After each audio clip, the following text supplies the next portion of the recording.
नमस्कार दोस्तों, 22 अप्रैल समय तकरीबन दिन के 2:50 पहलगांव की बेसारन वैली, जिसे भारत का मिनी स्विट्जरलैंड कहा जाता है, वहां एक ऐसा खौफनाक आतंकी हमला हुआ जिसने पूरे देश का दिल दहला दिया है।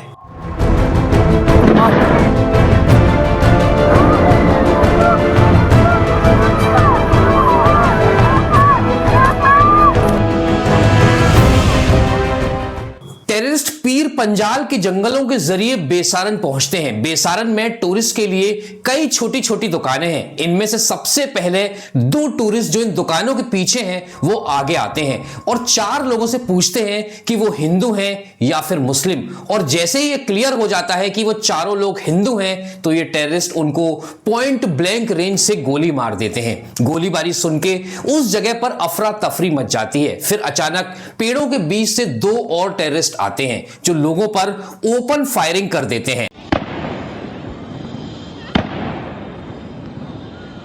इस ब्रूटल अटैक में 26 लोग मारे जाते हैं और 17 लोग बुरी तरह इंजर्ड हैं। जान गंवाने वाले 26 लोगों में 24 इंडियन टूरिस्ट, 1 नेपाली टूरिस्ट और 1 लोकल कश्मीरी शामिल है। मृतकों में से सभी 26 लोग मेल्स थे। इस आतंकी हमले में लोगों को उनके रिलीजन के आधार पर टारगेट किया गया। क्या बोलते भेलपुरी खाने से मेरा पति साइड में था, एक इंसान आया, उसने उसको गोली मार दी। यहाँ पे उसने बोला कि शायद मुस्लिम नहीं है, उसने उसको गोली मार दी। एक विक्टिम मुस्लिम थे, सैयद आदिल हुसैन शाह, जो पहलगांव के ही लोकल थे। वहां खच्चर चलाने का काम करते थे। इनके अलावा एक क्रिश्चियन थे और बाकी 24 लोग जो मारे गए वो सब के सब हिंदू थे, जो अलग अलग जगह से आए हुए टूरिस्ट थे। पहलगाम में जो हुआ वो महज हमला नहीं था, बल्कि सोच समझकर किया गया एक नरसंहार था। क्योंकि बेसारन वैली एक हाई ऑल्टीट्यूड एरिया है। टूरिस्टों को एक ऐसे इलाके में घेर कर मारा गया जहां आप या तो पैदल या फिर खच्चर की मदद से ही पहुंच सकते हैं। हमले के बाद रेस्क्यू ऑपरेशन के लिए हेलीकॉप्टर का इस्तेमाल किया गया। साथ ही मौके पर मौजूद वहां के लोकल कश्मीरियों ने भी खच्चरों से घायलों को नीचे लाने में अपनी पूरी जान लगा दी थी। वहीं दूसरी तरफ इस आतंकी हमले में जान गंवाने वाले लोगों के परिजनों की माने तो जब यह हमला हुआ उस वक्त मदद के लिए वहां कोई नहीं था, ना पुलिस ना आर्मी। अटैक के एक सर्वाइवर ने बताया कि रेस्क्यू हेलीकॉप्टर्स जिसमें पुलिस और सीआरपीएफ के पर्सनल थे वो उस इलाके में अटैक के करीब 1 या 1.5 घंटे बाद पहुंच पाए, पर तब तक सारे टेररिस्ट जंगलों में भाग चुके थे। टेरर ग्रुप टीआरएफ ने अपेरेंटली इस हमले की रिस्पॉन्सिबिलिटी लेने की बात की है। बेसिकली ये पाकिस्तान बेस्ड टेरर ग्रुप लश्कर तैयबा का ही एक शैडो ग्रुप है। आप ऐसा समझ लीजिए कि देसी कपड़े पहनकर लश्कर तैयबा ही घूम रहा है। टीआरएफ का फुल फॉर्म है द रेजिस्टेंस फ्रंट। वैसे टीआरएफ कोई नया नाम नहीं है। 2 साल पहले भी इस ग्रुप ने कश्मीर के जर्नलिस्ट को धमकियां दी थी और तभी मिनिस्ट्री ऑफ होम अफेयर्स ने इसे यूएपीए के तहत एक टेररिस्ट ऑर्गेनाइजेशन डिक्लेयर कर दिया था। इस ग्रुप के खास मेंबर शेख सज्जाद गुल को भी यूएपीए के शेड्यूल 4 के तहत इंडिविजुअली टेररिस्ट घोषित किया गया है। एक इंटेलिजेंस असेसमेंट के मुताबिक यह सस्पेक्ट किया जा रहा है कि लश्कर तैयबा का टॉप कमांडर सैफ उल्लाह कसूरी भी इसके साजिशकर्ताओं में से एक है। इंडियन एक्सप्रेस की एक रिपोर्ट में बताया गया है कि 4 से 6 आतंकी थे जिन्होंने यह हमला किया, जो कुछ दिन पहले पाकिस्तान बॉर्डर से घुसे थे। उन्होंने इस हमले को अंजाम दिया और हमले के बाद भाग निकले। एक सरकारी सोर्स ने द हिंदू को बताया कि हमलावरों में 2 ऐसे कश्मीरी युवाओं के होने का शक है जो 2018 में पाकिस्तान चले गए थे और हाल ही में उन्होंने पाकिस्तानी आतंकवादियों के साथ मिलकर इंडिया में इनफिल्ट्रेशन किया। सोर्सेस के मुताबिक इनके मूवमेंट पर कुछ इंपॉर्टेंट इनपुट्स भी पहले से मौजूद थे। टाइम्स ऑफ इंडिया की रिपोर्ट के मुताबिक इंटेलिजेंस एजेंसियों को पहले से जानकारी थी कि अप्रैल के पहले हफ्ते में आतंकियों ने कुछ होटल्स की रेकी यानी प्री सर्वे किया था। इसका मतलब साफ है यह अटैक कोई इंटेलिजेंस फेलियर नहीं था। इंफॉर्मेशन तो थी लेकिन फिर भी यह अटैक हो गया। दोस्तों, ये पूरी घटना कहीं ना कहीं हमें 2019 के पुलवामा अटैक की याद दिलाती है, जहां स्ट्रॉन्ग इनपुट्स मिलने के बावजूद एक मैसिव ट्रेजेडी हो गई थी। पुलवामा के बाद सर्जिकल स्ट्राइक तो जरूर हो गया, लेकिन आज तक हमें यह मालूम नहीं चला कि पुलवामा में 300 किलो आरडीएक्स आखिर आया कैसे और टेररिस्ट को exact movement of CRPF convoy किसने बताया? जबकि रिपोर्ट्स की माने तो पुलवामा हमले से ठीक पहले ही कई इंटेलिजेंस इनपुट मिल रहे थे कि ऐसे किसी हमले को अंजाम दिया जा सकता है, इसलिए यहां भी हम इसे कोई इंटेलिजेंस फेलियर नहीं कह सकते। लेकिन इसके बावजूद भी दोस्तों 2500 से ज्यादा जवानों को एयरलिफ्ट नहीं करवाया गया, इकट्ठे ही एक ही कॉन्वॉय में भेज दिया गया। सोचकर देखो दोस्तों, इतने डिटेल्ड इंटेलिजेंस इनपुट्स होने के बावजूद भी पुलवामा हमला हो गया।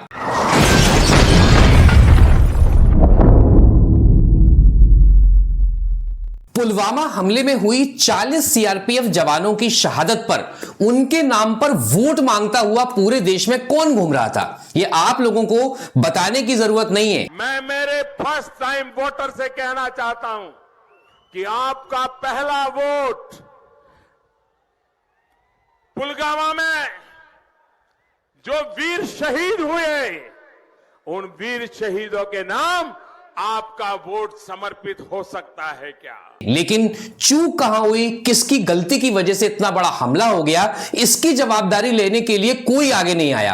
अब आप 2014 से पहले के इस वीडियो को देखिए। ये जो आतंकवादी है, ये नक्सलवादी है, उनके पास शस्त्र और बारूद कहां से आता है? वो तो विदेश की धरती से आता है और सीमाएं संपूर्ण रूप से आपके कब्जे में है। सीमा सुरक्षा बल आपके कब्जे में है। जो आपके कब्जे में है उसको तो समझो कि आप प्रधानमंत्री, आप इतनी निगरानी नहीं रख सकते कि ये जो धन विदेश से आकर के आतंकवादियों के पास जाता है आपके हाथ में है, राज्य उसमें कहीं बीच में नहीं आते, आप उसको क्यों नहीं रोकते हैं, क्यों नहीं पकड़ पाते हो? आप उसके लिए क्या करना चाहते हो कि विदेशों से घुसपैठ भी आते हैं, घुसपैठ से आतंकवादियों के रूप में आते हैं, आतंकवादी घटनाएं करते हैं, भाग जाते हैं। प्रधानमंत्री जी आप मुझे बताइए, सीमाएं आपके हाथ में है, कोस्टल सिक्योरिटी आपके हाथ में है, बीएसएफ सेना सब आपके हाथ में है, नेवी आपके हाथ में है, ये विदेश से घुसपैठ के कैसे घुस जाते हैं? आतंकवादी विदेशों से यहाँ कैसे घुस जाते हैं? आप जवाब दीजिए। ऐसा मैं नहीं कह रहा हूं, नहीं तो आप लोग मुझे गालियां देने लग जाओ। इस वीडियो में ये बुद्धिजीवी खुद चिल्ला चिल्ला के कह रहे हैं कि ऐसे हमले देश की चुनी हुई सरकार के फेलियर का परिणाम होते हैं। इसके लिए कोई और नहीं, देश की चुनी हुई सरकार खुद जिम्मेदार होती है। लेकिन पुलवामा की मोरल रिस्पॉन्सिबिलिटी किसने ली, कौन उसके लिए अकाउंटेबल है, इन सब सवालों के जवाब आज तक हमारे पास नहीं है। दिसंबर 2016 याद है वो दिन जब प्राइम मिनिस्टर मोदी ने एक बड़ी रैली में ऐलान किया था कि नोटबंदी ने आतंकवाद की कमर तोड़कर रख दी है। यह बात सुनने में तो बड़ा प्राउड फील करवाती है, लेकिन ग्राउंड रियलिटी क्या कहती है? अगर सच में आतंकवाद की कमर टूट गई थी तो फिर सवाल उठता है कि ये आतंकी हमले रुक क्यों नहीं गए। अगर सिर्फ जम्मू और कश्मीर की ही बात करें तो नवंबर 2016 नागरोटा आर्मी बेस पर खून खराबा, जुलाई 2017 अमरनाथ यात्रा पर हमला, फरवरी 2018 संजुवन मिलिट्री स्टेशन पर अटैक, फरवरी 2019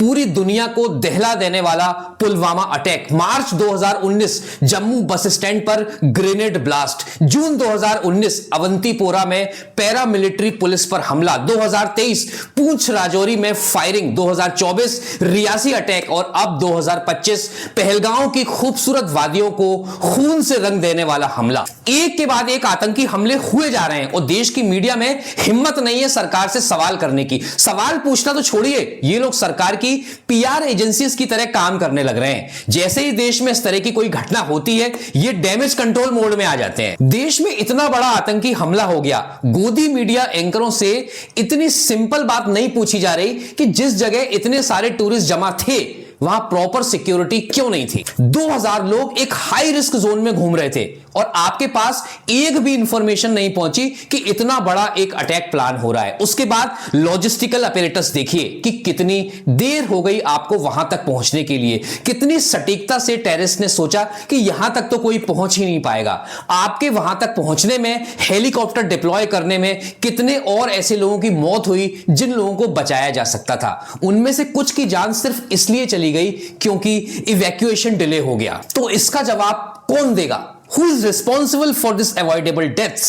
विनय नारवाल की बहन ने हरियाणा चीफ मिनिस्टर नायब सिंह सैनी के आगे रोते हुए कहा कि उनके भाई 1.5 घंटे तक जिंदा थे, अगर वहां आर्मी होती तो उन्हें बचाया जा सकता था, लेकिन वहां कोई नहीं आया।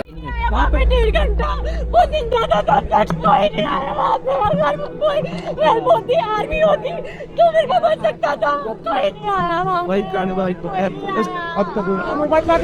सुविधा नहीं, कोई फैसिलिटी नहीं, कोई आर्मी नहीं, कोई पुलिस नहीं। जયારે મોટા મોટા नेता આવે કોઈ વીઆईपी માટે પાછળ પેટથી કાઢ પર હેલિકોપ્ટર જેનાથી આવે।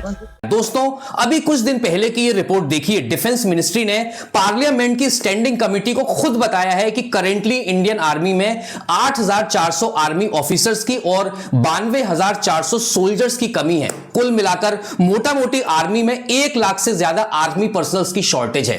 अब इस कमी की वजह से हो क्या रहा है, सोल्जर्स को एक पोस्ट से दूसरी पोस्ट पर जबरदस्ती शिफ्ट किया जा रहा है और वो भी पहले से कहीं ज्यादा रेट पर। अब सवाल यह उठता है कि यह शॉर्टेज आखिर क्यों है, तो एक नजर डालिए द टेलीग्राफ की अगस्त 2022 की रिपोर्ट पर। वहां साफ लिखा है कि कोविड के 2 सालों में आर्मी की कोई रिक्रूटमेंट नहीं हुई है, इसलिए आर्मी में 1 लाख से ज्यादा ट्रूप्स की कमी है।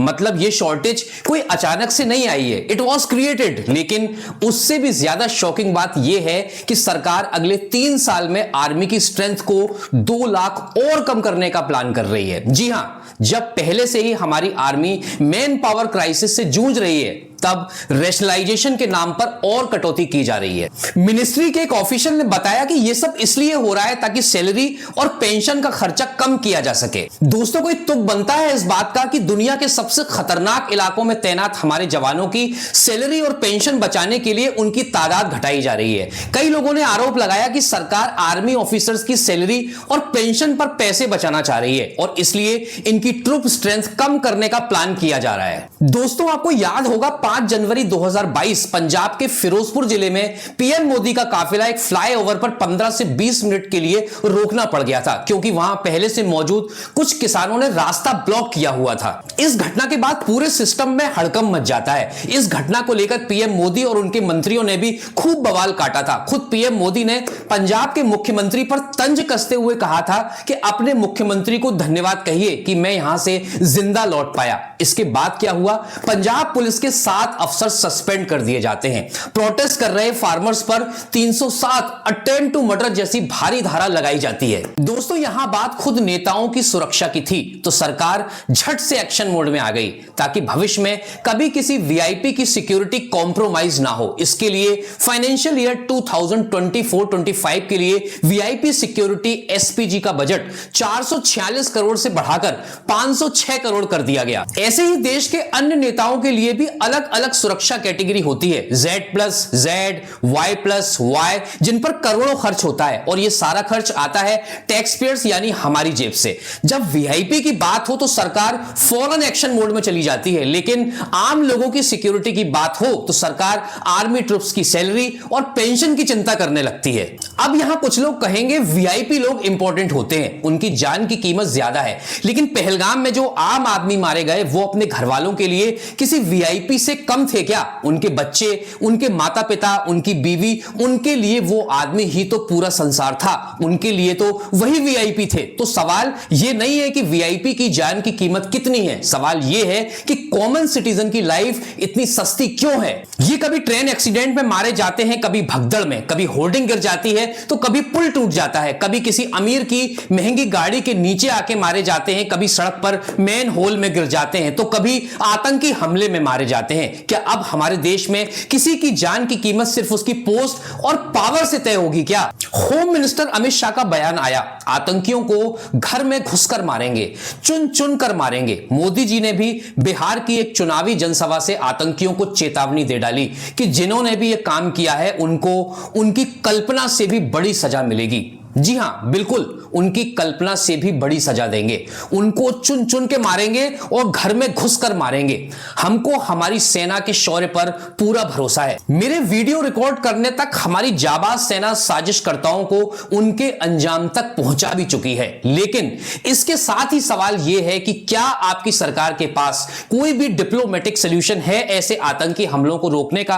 क्या आपकी सरकार यह एश्योरेंस दे सकती है कि फिर ऐसा कोई आतंकी हमला नहीं होगा फ्यूचर में। अरे अश्योरेंस तो छोड़िए, गृह मंत्रालय ने 2 दिन बाद सभी पार्टियों को बुलाकर एक इमरजेंसी मीटिंग की, लेकिन उस मीटिंग में जो खुलासा हुआ वो हैरान करने वाला था। होम मिनिस्ट्री ने बताया कि यह बेसारन वैली असल में जून में अमरनाथ यात्रा के दौरान खुलनी थी, लेकिन लोकल टूर ऑपरेटर्स ने इसे बिना किसी अथॉरिटी को बताए अपनी मर्जी से 20 अप्रैल को ही अनऑफिशियली ओपन कर दिया।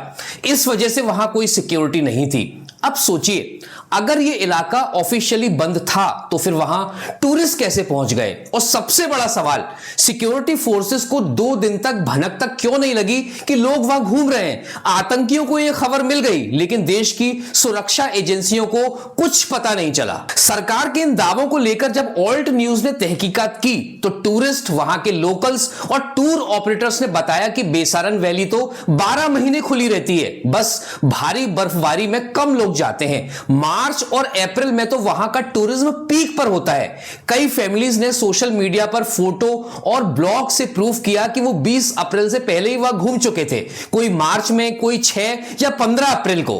टूर ऑपरेटर एसोसिएशन और पोनीवाला यूनियन के हेड्स ने साफ कहा, घाटी कभी बंद ही नहीं थी। यह बयान झूठा और भटकाने वाला है। तो सवाल अब यह है कि अगर घाटी कभी बंद नहीं थी तो उसे बिना इजाजत खोले जाने की कहानी क्यों सुनाई जा रही है? मुझे तो साफ साफ लगता है कि कोई अपनी गलतियों का ठीकरा किसी और के सर पर फोड़ना चाहता है। आपको क्या लगता है? नीचे कमेंट करके जरूर बताइएगा। दोस्तों, पहलगाम में टारगेट किलिंग तो हुई है और इसमें कोई डिबेट नहीं है कि सिर्फ हिंदुओं को ही टारगेट किया गया, लेकिन रिलीजियस एंगल के बाद भी सवाल तब भी उठता है कि यह अटैक कैसे हो पाया। आतंकवादियों का काम तो आतंक फैलाना ही होता है। सरकार की जिम्मेदारी है कि आतंकवादियों को उनके मकसद में कामयाब नहीं होने दिया जाए। यह आतंकी हमला कैसे हो गया? क्या गृह मंत्रालय और गृह मंत्री की कोई जवाबदारी नहीं बनती? इस हमले पर जितना भी गुस्सा किया जाए या दुख किया जाए वो कम है, लेकिन देश की कुछ ताकतें जो खुद को राष्ट्रवादी कहती हैं वो शायद हमले की इस आपदा में भी अवसर तलाश लाए हैं। लाशों पर राजनीति करना किसे कहते हैं? अगर आप नहीं जानते तो छत्तीसगढ़ बीजेपी के ऑफिशियल एक्स अकाउंट से पब्लिश ये पोस्ट देखिए, धर्म पूछा जाति नहीं याद रखेंगे। कुछ और पोस्ट देखिए, कौन कहता है कि आतंकवादियों का धर्म नहीं होता? क्या मकसद होगा इन पोस्ट का? मेरी समझ में तो बस यही कि हिंदुओं और मुसलमानों के बीच नफरत की भावना बढ़े। मरने वालों की सूची में एक नाम अनंतनाग के मुसलमान हुसैन शाह का भी था, लेकिन क्या ही फर्क पड़ता है? कई फर्जी सूरमा अपने ही देश के मुसलमानों से बदले की बात कर रहे हैं। वो लोग जो इस साजिश को सिर्फ हिंदू मुसलमान बनाने की कोशिश कर रहे हैं वो देश के सबसे बड़े गद्दार हैं, क्योंकि हम देख रहे हैं कि किस तरीके से सरकार का बचाव करने के लिए तांडव किया जा रहा है। कोई सुप्रीम कोर्ट को ब्लेम कर रहा है तो कोई सेकुलरिस्ट को ब्लेम कर रहा है, कोई एक्टर को ब्लेम कर रहा है तो कोई क्रिकेटर को ब्लेम कर रहा है। लेकिन यह सवाल बहुत कम लोग उठा रहे हैं कि इतना बड़ा आतंकी हमला, और वो भी पाकिस्तान इंडिया बॉर्डर के इतने दूर कैसे हो गया और इतनी सफलता से वो लोग भाग कैसे गए? टेररिस्ट का एजेंडा सिर्फ गोलियां चलाना नहीं है, उनका असली मिशन है इस देश को अंदर से तोड़ना, और इसके लिए उन्हें बम या गन की जरूरत नहीं है, उन्हें चाहिए सिर्फ डर और नफरत। वो चाहते हैं कि हिंदू मुसलमान से नफरत करे और मुसलमान हिंदू से। और अफसोस की बात यह है कि आज यही एजेंडा कुछ फर्जी राष्ट्रवादी पार्टियां भी फॉलो कर रही हैं। आज अगर आप कोई भी न्यूज चैनल या सोशल मीडिया प्लेटफॉर्म देखें तो एक चीज आपको कॉमन मिलेगी, हिंदू वर्सेस मुस्लिम का नॉन स्टॉप बैटल। हर पोस्ट, हर रील, हर व्हाट्सएप फॉरवर्ड का मकसद है डिवाइड एंड रूल। ये लोग चाहते हैं कि हिंदू को अपने पड़ोसी मुसलमान से डर लगे और मुसलमान को अपने दोस्त हिंदू से, और इसी डर को फिर वोट्स में कन्वर्ट किया जाए, क्योंकि जब आप डरते हैं तो आप वोट उन्हीं को देते हैं जो डर बेच रहे हैं। इन फर्जी राष्ट्रवादी पार्टियों ने सबका साथ सबका विकास का नारा तो दे दिया, लेकिन सच में यही वो लोग हैं जो नहीं चाहते कि सब एक साथ मिलकर रहें, क्योंकि अगर हम सब एक साथ हो गए तो इनकी नफरत की दुकान बंद हो जाएगी। ये लोग यूनिटी से डरते हैं because unity kills their politics. इसलिए वो चाहते हैं कि आप हर वक्त एक दूसरे से लड़ते रहो, कभी धर्म के नाम पर, कभी कास्ट के नाम पर, कभी लैंग्वेज के नाम पर। ये खुद को राष्ट्रवादी कहते हैं, लेकिन असल में ये वोट बैंकवादी हैं। इनका नेशनलिज्म सिर्फ स्पीचेस और स्लोगन्स में है, ग्राउंड रियलिटी में कहीं भी नहीं है। ये नफरत के व्यापारी जानबूझकर आपको प्रोवोक करेंगे। वो कहेंगे उन्होंने पहले किया था, अब हमारी बारी है। लेकिन यही तो इनका असली खेल है डिवाइड एंड रूल 2.0। ये अस वर्सेस देम का जहर सोशल मीडिया से लेकर टीवी डिबेट्स तक फैलाया जा रहा है। चाहे आप एक आम हिंदू हो या मुस्लिम, सिख हो या क्रिश्चियन, चाहे आप दलित हो या ब्राह्मण, मराठा हो या बिहारी, एक बात दिल से समझ लीजिए, वायलेंस किसी भी वजह से हो, धर्म के नाम पर, जाति के नाम पर, भाषा या प्रांत के नाम पर, वो कभी भी सही नहीं हो सकता। हमको इस जहरीले प्रोपेगेंडा से बाहर निकलना है। ये लड़ाई हिंदू मुस्लिम की नहीं है, ये लड़ाई वास्तव में आम लोगों और नफरत फैलाने वाले लोगों की है। अब चाहे वो किसी भी धर्म, जाति या आइडियोलॉजी से आते हो, हम भारत के लोग हैं और हमारी डिमांड है यूनिटी, पीस और जस्टिस। जो भी क्रिमिनल्स हैं, जो भी टेरर को सपोर्ट करते हैं, उन्हें बिना किसी बाइस के सजा मिलनी चाहिए। बाकी हम सबको मिलकर इस देश को बेहतर बनाना है, एक ऐसा देश जहां प्यार की भाषा बोली जाए, नफरत की नहीं। बहुत बहुत धन्यवाद दोस्तों।